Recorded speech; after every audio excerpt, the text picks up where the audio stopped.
ఓం శ్రీమాత్రే నమః. శ్రీ లలితా సహస్రనామ స్తోత్రంలో 863వ నామమైన కామకేళి తరంగిత అర్ధ వివరణ.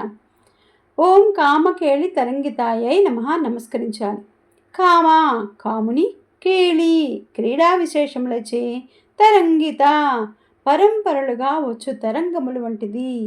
కామకేళి మన్మద క్రీడా అని అర్థం. ఈ కామకేళి 3 రకములు: మహాకామం, సాంసారిక కామం, యోగ సంబంధమైన కామం. మహాకామం అనగా ఒంటరిగా ఉన్న శివునికి ఎంతోమంది ఈ ప్రపంచంలో మారుదామనే కోరిక మహాకాయం. ఈ కోరికను అనుసరించి వ్యక్తమైన సృష్టి స్వరూపిణి మహాకామేశ్వరి అని అంటారు. ఈ కోరిక కలిగిన శివుడిని మహాకాముడిని అంటారు. 3 కామకేళితో అమ్మవారు మహాకామేశ్వరునితో సహకరించిన దానిని కామకేళి తరంగిత అని అంటారు. ఓం శ్రీమాత్రే నమః.